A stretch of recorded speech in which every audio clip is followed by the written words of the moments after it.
Kisah Sunan Gunung Jati. Silsilah keturunan Sunan dimulai dari Al-Amir Ahmad Syekh Jamaluddin yang kemudian mempunyai anak bernama Jamaluddin Hussein. Setelah itu lahirlah Ali Nurul Alam dan Putri Maisir, lalu lahirlah Syarif Abdullah Umtatuddin, lalu lahirlah Syarif Hidayatullah yang kerap disebut Sunan Gunung Jati. Biografi dari Sunan Gunung Jati. Sunan Gunung Jati lahir dengan nama Hidayatullah atau lebih dikenal sebagai Sayyid Al-Kamin, adalah salah seorang dari Wali Songo. Ia dilahirkan tahun 1448 Masehi dari pasangan Syarif Abdullah Umtatuddin bin Ali Nurul Alam dan Nyai Rara Santang.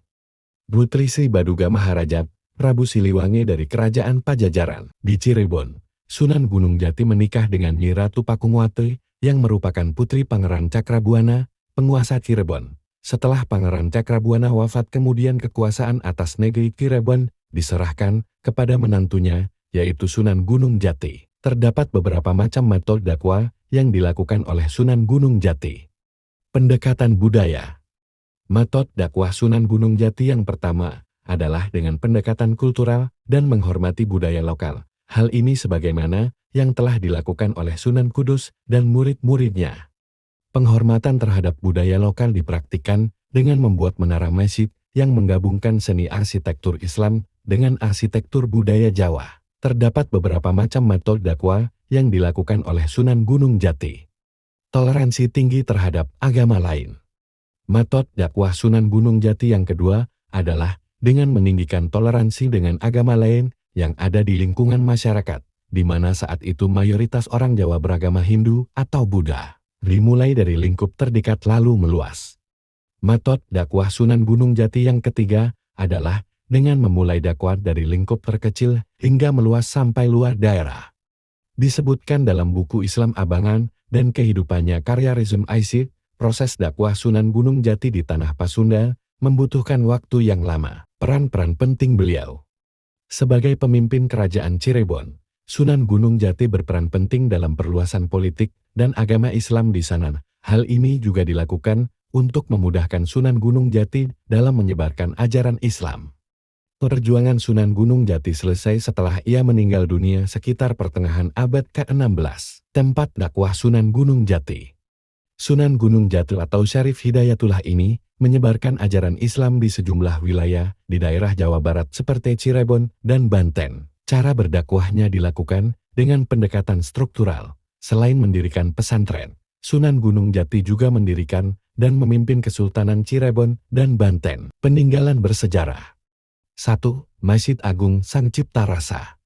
Bangunan ini dikenal dengan nama Masjid Agung Cirebon atau Masjid Agung Sunan Gunung Jati. Pasalnya, Masjid Agung Sang Cipta Rasa memang dibangun pada masa pemerintahan Sunan Gunung Jati, tepatnya pada tahun 1498 meter, terletak di Kompleks Keraton Kasepuhan Cirebon. Masjid ini disebut-sebut sebagai masjid tertua di Cirebon. 2. Gamelan Sekaten. Gamelan Sekaten merupakan gamelan milik Sunan Gunung Jati yang biasa digunakan sebagai media dakwah. Satu set gamelan yang terdiri atas bonang, saron, sampai gong ini menjadi peninggalan sejarah yang tersimpan di Museum Pusaka Keraton Cirebon. Gamelan milik Sunan Gunung Jati atau Syekh Syarif Hidayatullah itu bernama gamelan Sekaten. Perlengkapan gamelan milik Sunan Gunung Jati berisi karomah Sunan Gunung Jati, saron, dan lainnya Wali Songo disimpan bernama asli Syarif Hidayatullah atau Sayyid Al-Kamin. Dikenal memiliki karomah yang tak dapat dilogika manusia. Sunan Gunung Jati mampu membuat orang yang hendak menyerangnya lumpuh seketika. Hal itu dirasakan oleh pasukan Pajajaran. Proses ratusan pasukan Pajajaran dalam memeluk Islam ini diwarnai peristiwa tak logis akal manusia, dikisahkan dalam sejarah Wali Syekh Syarif Hidayatullah Sunan Gunung Jati. Naskah mertasinya, terjemahan Aman and Wahju. Prabu Siliwangi awalnya sering melihat cahaya yang sangat terang di arah timur laut. 5 karomah Sunan Gunung Jati. 1. Mengambil tumor tanpa operasi. 2. Menguasai 99 bahasa. 3. Ahli strategi. 4. Seorang pengajar yang gigih. 5. Ahli politik. Kami mengucapkan mohon maaf apabila terdapat kata-kata yang kurang berkenan. Demikian presentasi dari kami. Wassalamualaikum warahmatullahi wabarakatuh.